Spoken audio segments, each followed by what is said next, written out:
Iran's 16th wave of vengeance slams US, Israeli, and Arab targets across the Gulf. Israel's air shield starts breaking. Was Iran waiting for this exact moment? Operation True Promise 4 escalates as Iran fires deep into Israel and US strongholds. Tehran boasts of hundreds of enemy losses after striking Israeli HQs and US posts. Iranian forces now move in for direct combat under True Promise 4. Fireballs light up Tel Aviv, Bnei Brak, and the skies over western Galilee. IRGC claims Israel's defenses are crumbling under technical flaws and weak operations.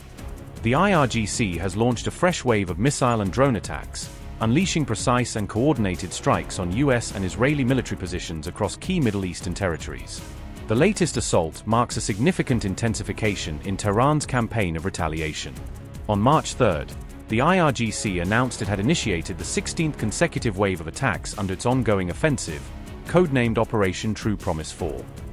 This operation, stretching across multiple days, showcases Iran's growing resolve and capability to sustain long-range precision strikes deep into contested zones. Iranian forces carried out direct hits on critical Israeli assets, including the General Staff Headquarters, the Defense Ministry Complex, and major military hubs positioned near Tel Aviv. The targeted strikes highlight Iran's expanding ability to reach high-security centers, dealing both strategic and psychological blows deep inside Israel. IRGC field reports now claim the death toll and injuries among enemy ranks have surged to over 680 by the fourth day of continuous bombardments. The growing casualty figure reflects the intensity and reach of Iran's coordinated attacks, as the operation pushes into its most destructive phase yet. The IRGC said that Israel's advanced air defense systems, long considered among the most sophisticated in the world, were overwhelmed and unable to intercept several waves of incoming missiles. Tehran's statement suggests that technical flaws and system saturation played a major role in the breakthrough. IRGC in a statement said, IRGC struck the heart and the northern parts of the occupied territories with effective missile and drone operations. The will of the armed forces of the Islamic Republic rests assuredly upon managed continuation of their operations as well as erosion and collapse of the military infrastructures of the Zionist regime. Up until complete destruction of the region's festered and usurping growth of the Zionist regime, we will remain committed to our allegiance until the last moment. Senior Iranian commanders hailed the 16th wave of strikes as their most powerful and accurate assault to date, underscoring a new phase of precision warfare. They described the operation as a definitive show of strength. According to Iranian reports, Israel's air defense system struggled to mount an effective response, leaving critical military and communication hubs exposed. Iranian officials claimed their missiles successfully breached layered defense zones, exploiting lapses in detection and interception timing. The IRGC openly declared that Israel's multi-tiered defense systems revealed serious operational vulnerabilities and technical flaws under sustained pressure. They argued that repeated Israeli interception failures have proven Iran's ability to adapt, outpace, and outmaneuver high-tech defense grids. Tehran's analysts claimed that degraded computational efficiency within Israel's defense networks slowed missile tracking and response times. They insisted this lag gave Iranian projectiles the crucial window needed to break through high-security corridors and strike their intended targets. Iran stated that its precision algorithms effectively opened controlled air corridors for missile passage and impact, minimizing resistance along the flight path. Officials framed the move as a strategic innovation, ensuring that every projectile reached its designated target.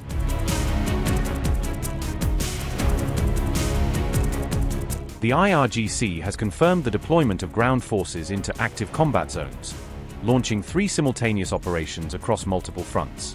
Command officials described it as a decisive escalation, signaling Iran's shift from long-range strikes to direct military engagement. Tehran announced that more than 230 armed drones were mobilized in coordinated waves, aimed at key Israeli and American targets. The large-scale drone deployment demonstrates Iran's growing emphasis on precision warfare and its confidence in autonomous strike technology. Iranian reports claimed that dozens of drones slammed into the US military base in Erbil, northern Iraq, destroying several operational facilities and equipment.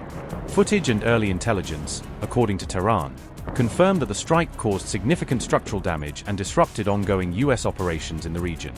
Additional reports indicate that Iranian drones extended their reach to US facilities in Kuwait, striking both the Ali Al-Salem and Arifjan bases. The attacks were described as highly synchronized, with drones launched from multiple points to overwhelm defense systems and maximize impact. Iran also reported carrying out a series of repeat air assaults on positions held by anti-Iran groups in northern Iraq. Officials said the strikes were part of a broader campaign to neutralize hostile elements and secure Tehran's regional borders from militant activities. The Qatar Al-Anbiya headquarters declared that Iranian forces had dealt what it called crushing blows to both US and Israeli military installations. The statement emphasized that these coordinated operations have shifted the strategic landscape, proving Iran's readiness for sustained conflict and deterrence.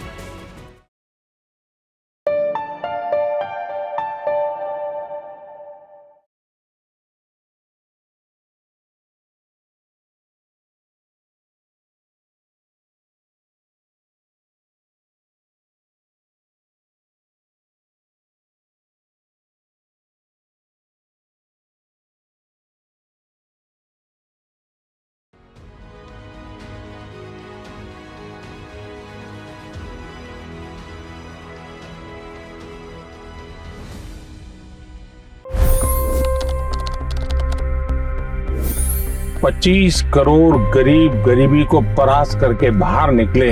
For the good of our nation, let's work together and let's truly make America great again. The fastest news breaks. Requested PM saying that look, you will have to speak to Putin and to Zelensky. The biggest newsmakers. The relationship with India is probably the most important bilateral relationship the US will have for the rest of this century. The capital delivered quite an election result today. Expert analysis. The million-dollar question today is how to stop this dance of death. Ground reports. I'm standing at the crossroad of the Kumbh Mela. Behind me are more than 100 entry ghats.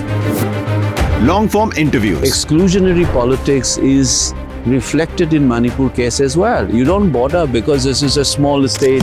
Deep dive into burning issues. It's often said DRC could be the richest country in the whole world. It's because of what sits underneath. Why exactly did the US topple the Sheikh Hasina government?